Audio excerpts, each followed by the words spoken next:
Shalom saudara pendengar saudara rohani yang dikasihi Tuhan Yesus Kristus. Selamat datang di Renungan Rohani malam hari ini. Selamat malam, saya berdoa agar saudara sehat selalu. Semoga Roh Kudus hadir di tengah kita saat ini. Sebelum kita mulai renungan malam ini, marilah kita bersama-sama berdoa. Bapa kami yang di surga, Bapa di dalam nama Tuhan Yesus Kristus, kami sungguh mengucap syukur, ya Tuhan, oleh karena Engkau sangat baik buat kami. Engkau ada bersama kami dan menopang hidup kami di siang hari dan di malam hari. Engkau ada bersama-sama dan menyertai kami. Tuhan, kami memuji dan bersyukur kepadamu pada malam hari ini, kami masih bisa berkumpul di rumah kami yang kecil ini. Tuhan, saat ini kami hendak mendengarkan firman-Mu. Berilah pengetahuan dan bimbinglah hamba-Mu ini agar apa yang Engkau firmankan dapat bekerja sesuai kehendak-Mu. Buat kami jemaat-Mu, bukalah hati dan pikiran kami untuk mendengar dan menerima firman-Mu. Kiranya firman-Mu ini dapat menjadi berkat bagi kami. Berbicaralah Tuhan, kami sudah siap menerima firman-Mu. Di dalam nama Tuhan Yesus Kristus kami berdoa dan mengucap syukur. Amin. Sahabat saudara rohani, pembacaan ayat emas Alkitab renungan kita malam hari ini. Nats pilihan kita adalah, Allah tidak akan membiarkan kamu dicobai melampaui kekuatanmu. Ia akan memberikan kepadamu jalan keluar. Tertulis dalam kitab 1 Korintus 10 ayat 13. Kata kunci renungan pada malam ini adalah kemenangan atas pencobaan. Bacaan kita pada malam ini terambil dari kitab Matius 4 ayat 1 sampai dengan ayat 11. Maka Yesus dibawa oleh Roh ke padang gurun untuk dicobai iblis. Dan setelah berpuasa 40 hari dan 40 malam, akhirnya laparlah Yesus. Lalu datanglah si pencoba itu dan berkata kepadanya, "Jika engkau anak Allah, perintahkanlah supaya batu-batu ini menjadi roti." Tetapi Yesus menjawab, "Ada tertulis, manusia hidup bukan dari roti saja, tetapi dari setiap firman yang keluar dari mulut Allah."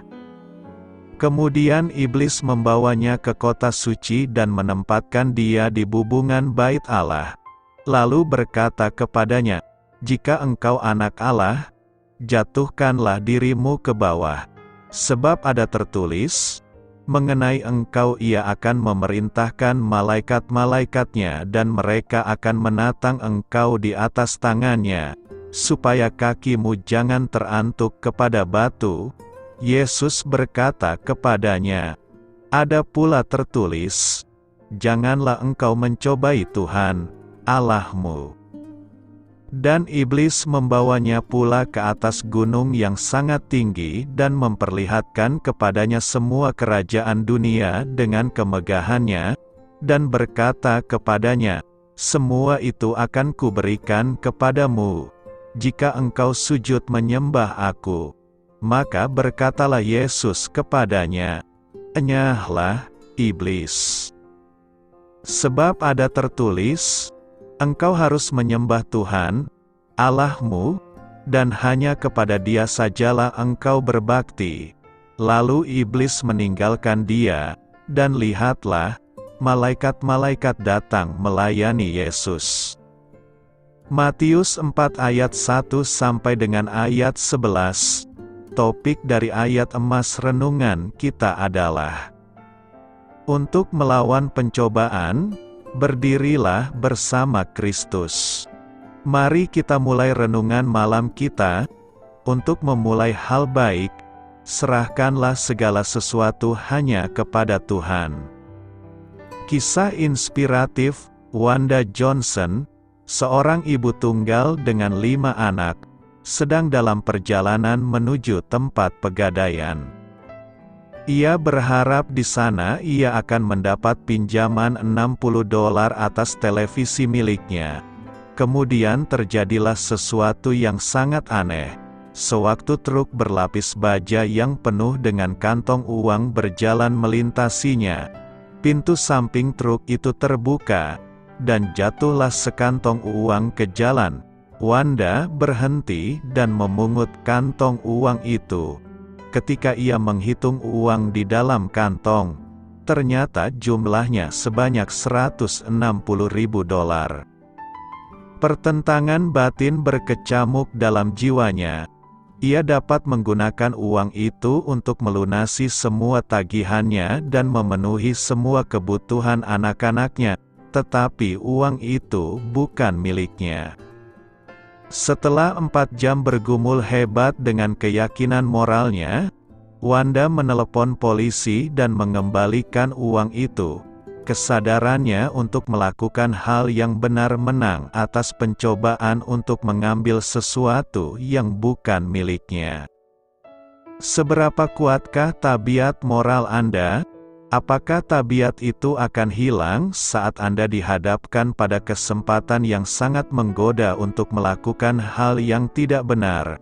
Seperti halnya terhadap Yesus, setan menyerang Adam dan Hawa pada 3 hal, yaitu keinginan daging, keinginan mata, dan keangkuhan hidup. Nenek moyang kita yang pertama kalah dalam menghadapi bujukan ular, tetapi Yesus tidak. Apapun yang sedang iblis lakukan untuk menekan kita, mari kita ikuti teladan Yesus dan melakukan tindakan yang benar. Apakah Allah memang berjanji tidak akan mencobai kita melebihi yang kita sanggup tanggung? Di surat 1 Korintus 10 ayat 13 dinyatakan, pencobaan-pencobaan yang kamu alami ialah pencobaan-pencobaan biasa, yang tidak melebihi kekuatan manusia. Sebab Allah setia dan karena itu Ia tidak akan membiarkan kamu dicobai melampaui kekuatanmu. Pada waktu kamu dicobai, Ia akan memberikan kepadamu jalan keluar, sehingga kamu dapat menanggungnya. Ini adalah prinsip yang diajarkan Alkitab. Jika kita hidup di dalamnya, Allah tidak akan mengizinkan datangnya pencobaan di luar kemampuan kita untuk menanggungnya. Dalam setiap pencobaan dan ujian yang datang ke dalam hidup kita, Allah akan tetap setia. Allah akan menyediakan jalan keluar bagi ujian itu. Kita tidak perlu menyerah dengan malah berbuat dosa. Kita dapat tetap setia dan taat kepada Allah di setiap situasi. Jadi, kita diberikan motivasi dari Ilahi ketika menjalani hidup sebagai orang beriman. Doa Bapa kami yang meminta, lepaskanlah kami dari pencobaan, akan dijawab. Akan tetapi, janji ini tidak berarti kalau orang percaya tidak akan menghadapi kesulitan dalam hidup ini. Sebaliknya, Yesus justru berkata, dalam dunia kamu menderita penganiayaan, tapi perkataan Yesus selanjutnya yang menjadi penghiburan yang besar bagi setiap orang percaya. Tetapi kuatkanlah hatimu. Aku telah mengalahkan dunia. Paulus dan teman seperjalanannya mengalami pencobaan yang berat ketika memberitakan Injil ke daerah-daerah yang baru. Inilah kesaksiannya.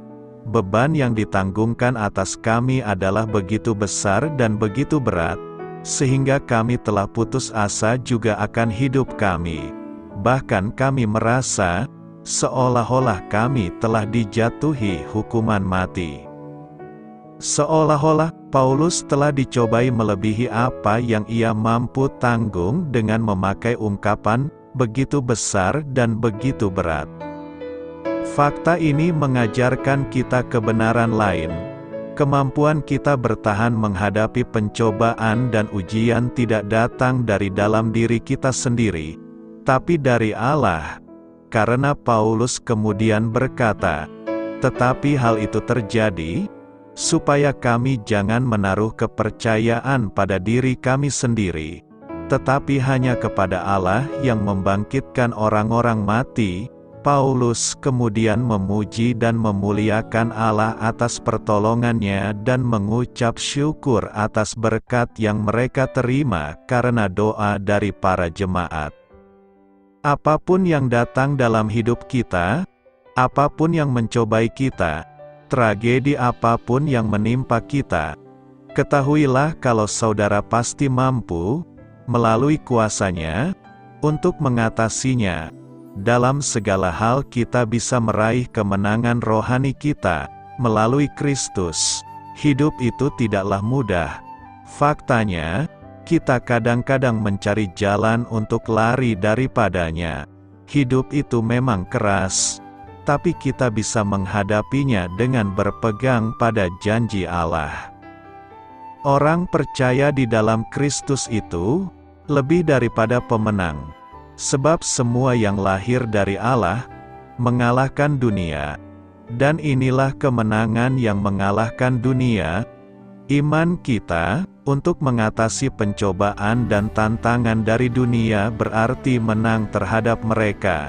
Seperti halnya Daud, karena kuasa Allah, barulah ia bisa mengalahkan Goliat.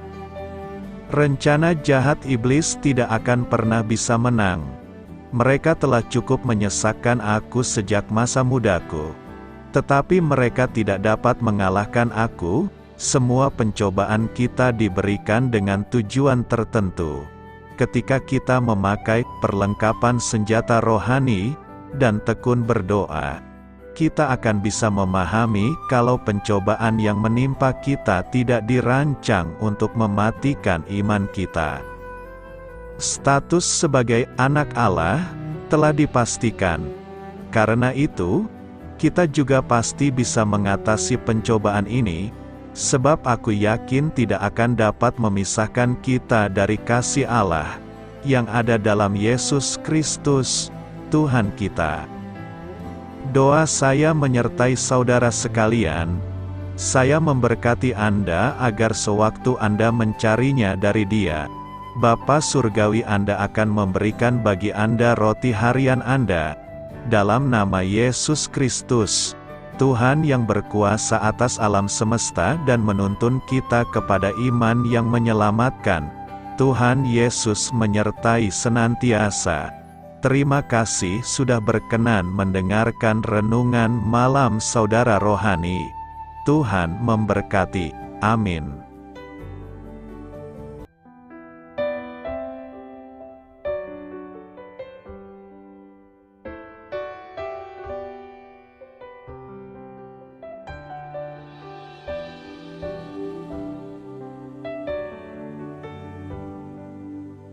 Marilah kita renungkan, sahabat saudara rohani, demikianlah renungan firman Tuhan malam hari ini. Semoga menjadi berkat di dalam hidup kita dan menjadikan kita pribadi yang lebih baik. Sebelum kita beristirahat pada malam hari ini, marilah kita berdoa. Bapa kami yang di surga, Bapa di dalam nama Tuhan Yesus Kristus, kami sungguh mengucap syukur, ya Tuhan, oleh karena Engkau sangat baik buat kami. Engkau ada bersama kami dan menopang hidup kami di siang hari dan di malam hari. Engkau ada bersama-sama dan menyertai kami, ya Tuhan Yesus.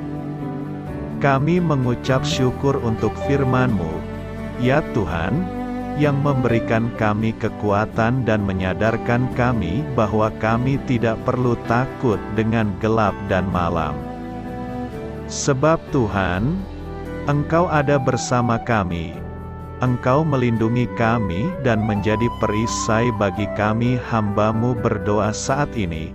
Tuhan, untuk setiap pendengar renungan ini yang mengalami ketakutan, kecemasan, kegelisahan, pada situasi gelap dan malam hari di dalam nama Tuhan Yesus Kristus. Kuasa Tuhan melepaskan mereka dari segala ikatan roh-roh ketakutan yang mengikat mereka saat ini. Tuhan melepaskan setiap anak-anak-Mu dari segala rasa takut dan kecemasan. Di dalam nama Tuhan Yesus segala kuasa-kuasa roh jahat, kuasa setan iblis yang mengganggu anak-anak-Mu, ya Tuhan, tolong hancurkan dan halaukan dengan kuasa-Mu. Dalam nama Tuhan Yesus Kristus, berkati setiap kami anak-anak-Mu, ya Tuhan, dan lindungilah kami aman di dalam Engkau. Ya Tuhan, penuhilah setiap hati kami dengan keberanian, damai sejahtera, dan sukacita serta ketenangan yang dari Tuhan. Berkati kami di malam hari ini, saat kami tidur dan beristirahat. Kuasa-Mu, ya Tuhan, menaungi setiap kami, memberkati dan melindungi kami. Bangunkanlah kami kembali besok pagi dengan kekuatan yang baru, tubuh yang sehat diberkati Tuhan, dan berkat-berkat yang baru Tuhan sediakan bagi kami. Terima kasih, ya Tuhan, kami sungguh mengucap syukur untuk firman-Mu yang menguatkan kami. Dalam nama Tuhan Yesus Kristus Juru Selamat kami, Bapa kami yang baik, kami mengucap syukur dan berdoa haleluya. Amin. Biarlah firman Tuhan menjadi pengingat untuk kita semua, bahwa tuntunan dari Roh Kudus akan selalu memberi jalan keluar bagi setiap permasalahan hidup kita, dan memberi kedamaian di hati kita. Amin. Sampai jumpa di renungan malam saudara rohani berikutnya.